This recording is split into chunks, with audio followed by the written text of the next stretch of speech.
Just for the record, these are all toy guns, just so I don't get zucked.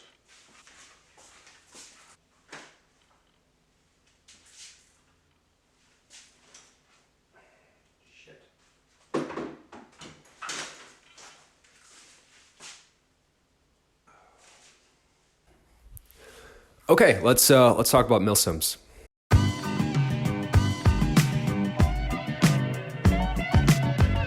So a while ago in my story, I asked kind of what you guys wanted to see next, and kind of in terms of a commentary video, and a lot of people wanted like a milsim video on like what to bring for your first milsim. The whole point of this video is just to help out newer players who are thinking of getting into the world of milsim. I'm no expert in the field at all. I've only been to two. I went to my first one, which was Reindeer Games, which was back in 2019, 2020, 2021. A couple years ago. And then most recently, I went to Southern Front at D14 in Texas. Both of those, I went with the Ghost Frogs and just had a killer time, super fun. And, you know, first time I went, I kind of had no idea really what I was doing. I kind of learned as I went. I was able to talk to people who had been to one and kind of get an idea for what I was in for, which helped out a lot. Come my second time, I kind of knew what to bring and kind of how to better equip myself so I could run around the field all day, have a little bit more energy.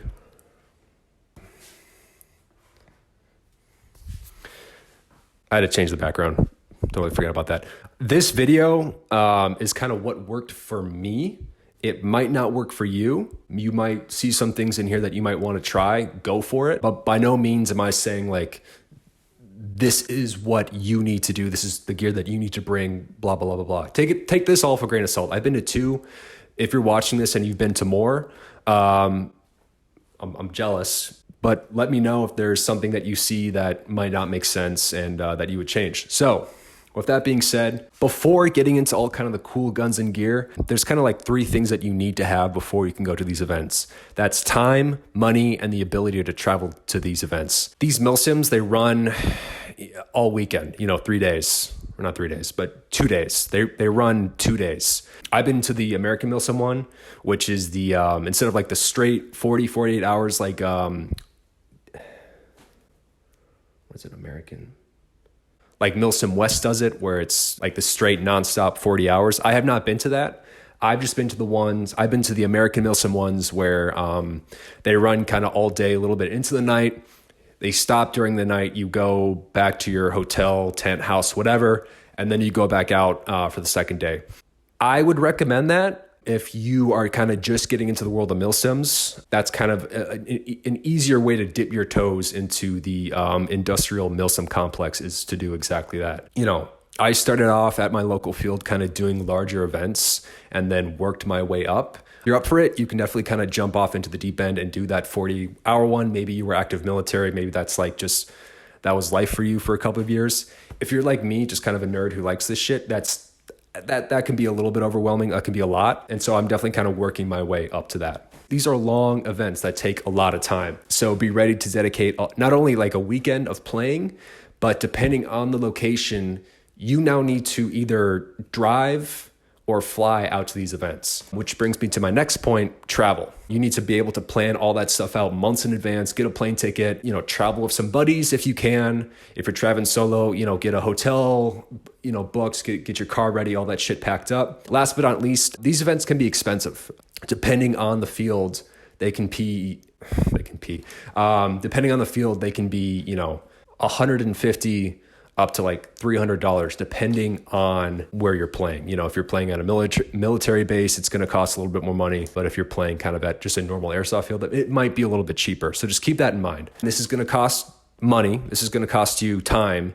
And then you're going to have to travel there. You're going to have to get, if you're camping, bring your camping gear. If you're staying with some buddies at an Airbnb, get that ready. Make sure you have all that shit planned before you even purchase the ticket. Again, my 2 cents.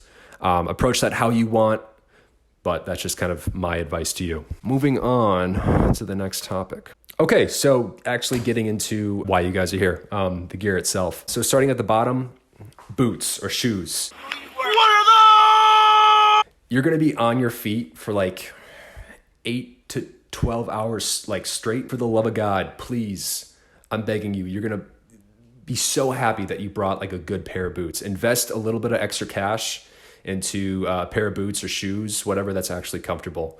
Obviously, airsofts, it's like 95% looking cool. So preferably get something that looks cool and is also comfortable. Big help.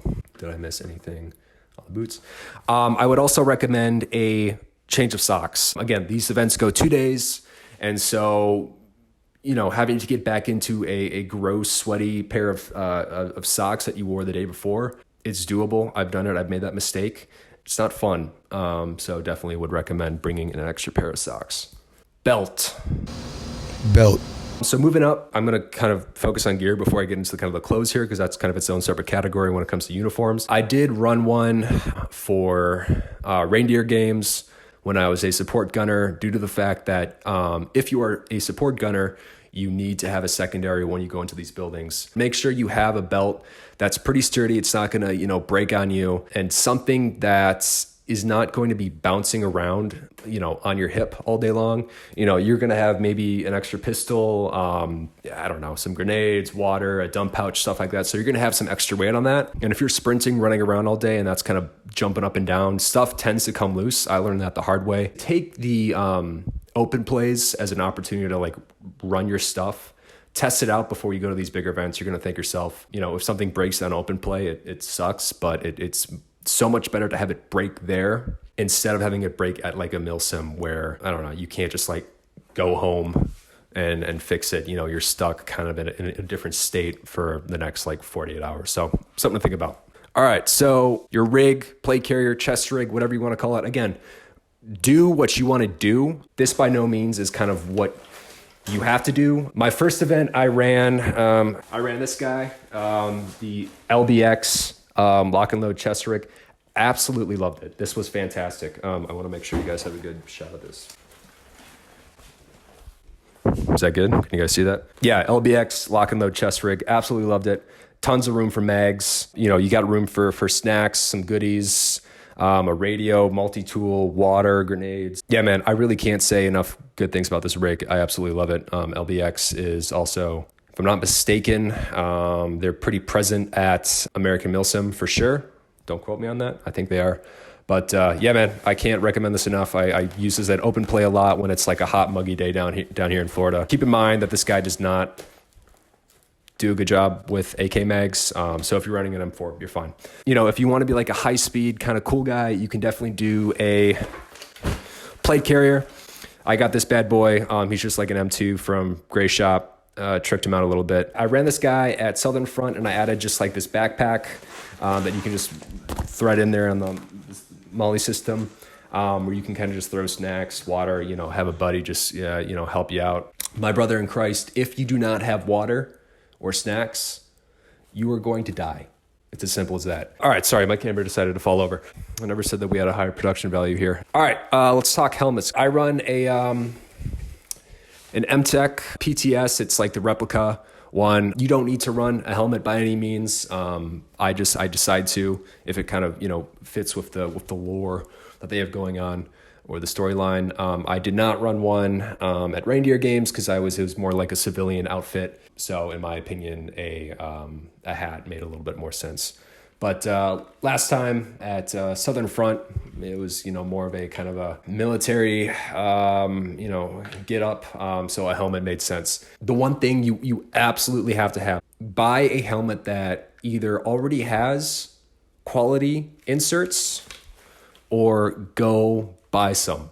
I would say if you're running a helmet, that's an absolute must. There's nothing worse than having to wear a helmet for like 8 hours and it's giving you like these insane pressure points, or just it's giving you like a crazy headache. That's not fun to deal with at all. Yeah, definitely one of those things that if you run a helmet, don't be afraid to spend a little extra dinero on. All right, hold on.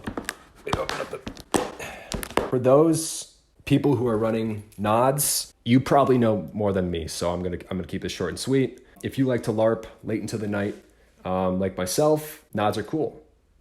I'm not going to get into nods. That might be another video because it's a totally different subject. The one thing I do want to add is definitely look into getting sacrificial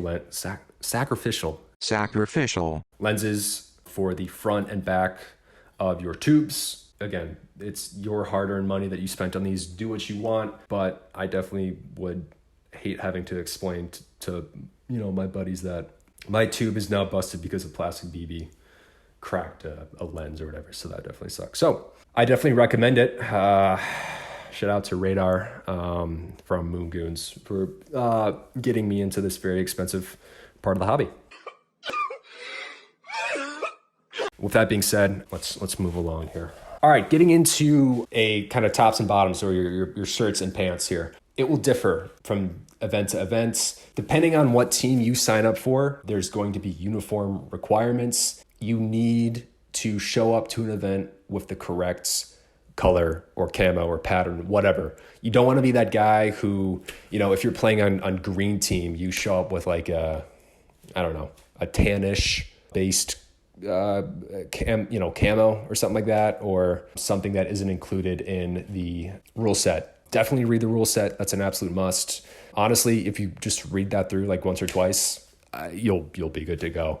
Last little gear piece here is the guns. It's your gun. You spent your money on it, so kind of run what you want to run. You are pretty much free to run whatever you want. Obviously, once again, my brother in Christ, please read the rule set. There's riflemen. Don't quote me on this, by the way. I know there's riflemen, there's snipers, I believe there's SMGs and there's LMGs. I ran LMGs for both Reindeer Games and Southern Front. Absolutely loved it. I would say kind of my advice to you is bring extra batteries. They sell batteries on site as well as BBs, but it's just one of those things. It's like you're playing for kind of 8 hours back to back, 2 days straight. Extra batteries is a fantastic idea. Extra BBs. I believe they have rules on those too about how many BBs you can carry out. Again, just read the rule set. In terms of your rifle setup, it's airsoft. There's no real right or wrong. So last but not least, and something that I'm extremely opinionated on, is nutrition on the field.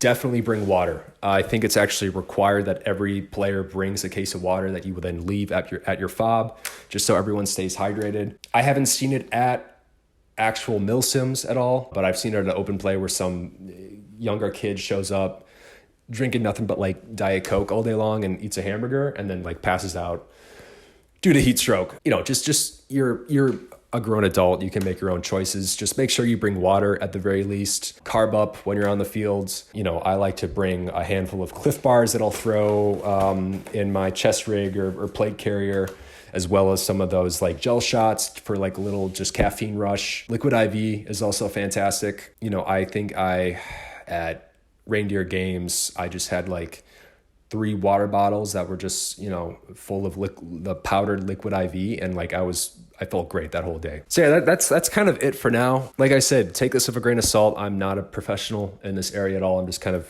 giving you my 2 cents on what works for me. Something different might work for you. You might not agree with this at all. That's totally fine. If this helps you out, let me know. Just drop a comment if you see something that could, be improved upon, or if you do something differently that you like. Yeah, like I said previously, no need to like jump into a milsim right away. Go to some open plays, work your way. Maybe you have a local field that does, like a milsim or a larger event once a month. Go to those. You're gonna meet some cool people at these. You're gonna make some really good friends. It's gonna be a fantastic time. Read the rule set, follow the rules, and you won't have any issues at all. Call your hits. You'll be good. So yeah, that's about all I have for you guys today. Anyways, yeah, my name's Admin Airsoft. Follow me on YouTube or Instagram at Admin Airsoft. Yeah, take it easy, call your hits, and see you all next time.